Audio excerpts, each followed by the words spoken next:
शुक्लाम्बरधरं विष्णुं शशिवर्णं चतुर्भुजं प्रसन्नवदनं ध्यायेत् सर्वविघ्नोपशान्तये। अगजानन आननपद्मार्कं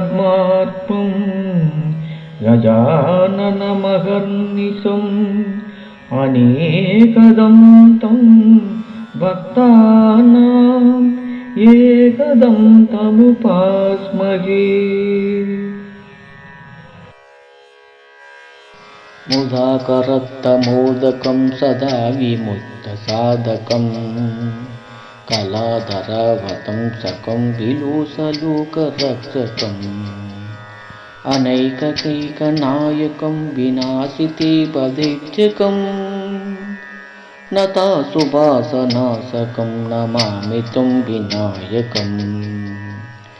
न ते तुरातिभीकरं न वादितर्कभास्वरं नमस्सुरारिनिच्चरं न तादिकापदुत्तरम् सुरीश्वरं निधीश्वरं गजीश्वरं गणेश्वरं मगीश्वरं तमस्त्रिये परत्परं निरन्तरम् समस्तलोकशङ्करं निरस्तदित्यकुञ्जरं धरेतरोदरं वरं परिभवक्तमक्षरम् कृपाकरं क्षमाकरं मदाकरं यशस्करं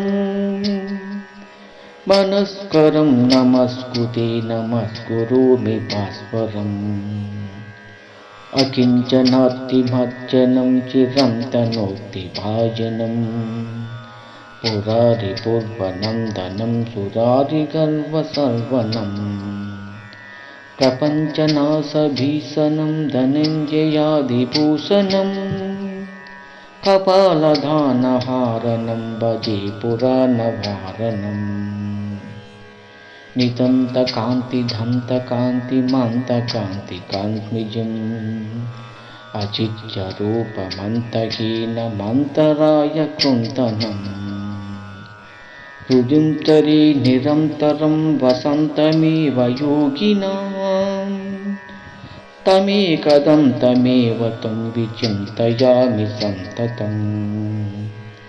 महागणेश पञ्चरत्नमाधुरेण नव्यनं प्रजल्पति प्रभातके हृदि स्मरं गणेश्वरम् अधोगतिमधिशतं सुभाषितं सुपुत्रकं समन्तया राष्ट्रभूतिमभ्यपातसोच्चरा।